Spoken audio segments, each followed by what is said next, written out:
Tonight, outrage over a bride-to-be killed by police after she called 911 for help. An officer shot her to death, and we don't know why. A deepening mystery and the demand for answers. A flash flood family tragedy, a birthday celebration when suddenly 14 people are swept away. Only 3 survived, and a search for a missing father and a new threat of potentially deadly conditions. Health scare, the GOP plan already in peril of going down to defeat, now delayed again as John McCain recovers from a serious operation. Will O.J. walk free? A hearing so highly anticipated it will be broadcast live. When he could get out and where he'd likely go. An inspiring America, a child of war and a twist of fate, turning an orphan no one wanted into a ballerina leaping past the odds. Nightly News begins right now. NBC News World Headquarters in New York. This is NBC Nightly News with Lester Holt. And good evening. Thanks for being here tonight. 2 days after her sudden and violent death, the family remains in search of answers as to how an unarmed bride-to-be was shot to death by Minneapolis police outside her home. The 40-year-old Australian woman had actually called 911 for help, only to be shot through the door of a patrol car by one of the responding officers. Police there offering no explanation as to how and why it happened. And it turns out the police body cameras, which might have shed light, were not operating. NBC's Blake McCoy is on the story and has details. Justine Damond, 40 years old and engaged to be married next month, tonight dead after calling Minneapolis police for help. Speaking for the first time today, her fiancé fought through tears. The death of Justine is a loss to everyone who knew her. She touched so many people. Her soon-to-be stepson by his side has taken to social media.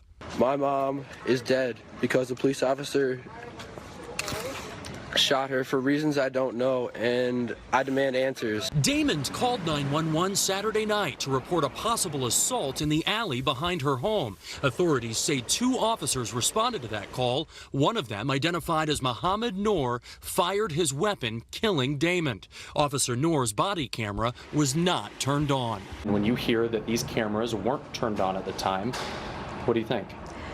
I have the same question everyone else has. Why weren't the body cameras activated? In Minneapolis, all patrol officers are equipped with body cams. But unlike many cities where they're automatic, these need to be turned on manually. News of the shooting is making headlines back in Australia, where Damond is from. She was treasured and loved, and we will really miss her dreadfully. Friends describe her as a spiritual healer, seen in this video just 3 weeks ago. Being thankful for this community. As friends and neighbors continue to mourn outside the home she shared with her fiancé, one question still unanswered: how could this happen? The state agency handling the investigation has not yet been able to interview the officer or his partner and will not release any more details until that happens. Officer Noor has been on the force for 2 years and tonight is on administrative leave. Through his attorney, he's offering condolences to the victim's family. Lester? All right, Blake McCoy tonight. Thank you. In Arizona this evening, rescue teams are scouring a winding riverbed for a missing man under threat of the same conditions that killed 9 others over the weekend when a fast-moving downpour sent a torrent into a usually calm river, trapping an entire family. The area is facing more potentially deadly conditions tonight. NBC's Miguel Almaguer was with the rescue teams. It's coming right at us! The rolling wall of water, mud, trees, and debris, triggered by a powerful monsoon. Holy moly! Barreling down Arizona's Verde River, an extended family of 14 waiting in a swimming hole had no idea it was coming. They lost 10 people. This video shows one person clinging to a tree. When search teams arrived, 4 were rescued, but 9 bodies were recovered. The victims, 2 to 57 years old. He has to be found. 27-year-old father Miguel Garnica is still missing. He always said, I'm never leaving my children and my wife. He has to be with them. Today, facing the threat of another dangerous monsoon. We're going to follow this wash down. Search teams scoured the river, We have spotters up above for all our safety issues. The terrain here is unforgiving. Jagged rocks and downed trees everywhere. When the water was flowing through here, it was only a few inches tall. But after the monsoon, we're told the water level was at more than 10 feet high. More storms rolled in overnight, dropping up to an inch of rain an hour. The victims never had a chance. There was a small breeze that came up. There was the sound of a rushing type water, and by the time they turned to look in that direction, it had already hit. Tonight, tragedy along the river, one of the deadliest flash floods in Arizona history. The threat across this region is far from over. Monsoon season is just starting to heat up and could run through September. And authorities fear in the weeks ahead, more people will flock to creeks and riverbeds just like this one. And that could be another deadly combination. Lester? Miguel Almaguer, thank you. Now to the new drama and uncertainty over health care. Senate Republicans have delayed a key vote on their revised plan to replace Obamacare while Senator John McCain recovers from surgery to remove a blood clot above his eye. As NBC's White House correspondent Kristen Welker tells us, in this battle, every vote counts. To check on my progress. Tonight, protesters looking to capitalize on the health care delay. I can't go without treatment. Dozens arrested on Capitol Hill, trying to block a bill they call dangerous. Feeling the heat, President Trump urging Senator John McCain to get better soon. The Republican stalwart had an unexpected surgery to remove a blood clot above his left eye, prompting leaders to delay a vote on the bill set for this week. We hope John McCain gets better very soon, because we miss him. He's a crusty voice in Washington. Plus, we need his vote.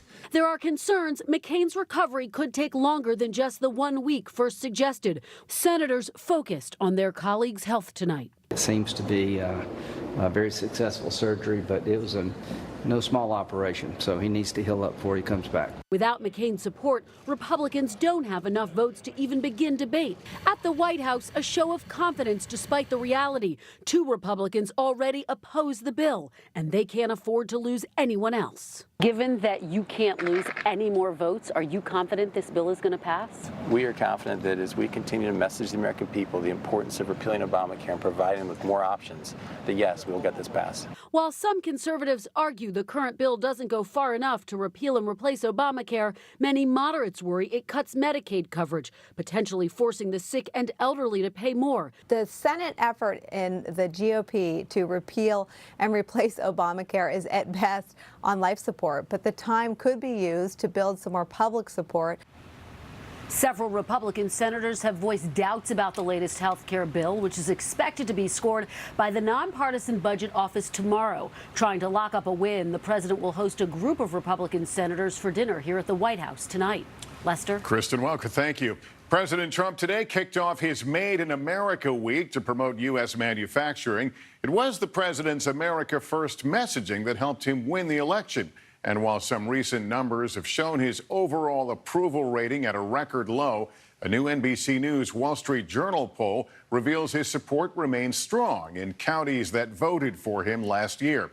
NBC's chief White House correspondent Hallie Jackson went to a Trump county in Michigan to find out how the president's latest message is being received.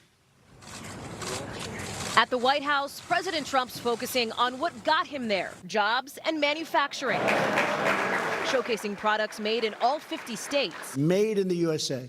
We're going to start doing that again. We're going to put that brand on our product. But on Made in America Week, critics counter the president never put his money where his mouth is while running his own business. We know that almost all the products that they sell are imported from abroad. So it'd be nice to see him lead by example there. The White House argues President Trump's trying to roll back stifling regulations, part of a manufacturing message that plays well here, just outside Detroit. When I hear Made in America, I hear Made in Michigan, I hear Made in Macomb County. That's what we do here. It's counties like this one, Macomb, that NBC News has now analyzed, more than 400 in all, places where President Trump either really surged compared to Republicans' 2012 performance, or places he flipped altogether, turning them from blue to red. These are the counties that fueled his win. And right now, half the people who live there like how he's doing.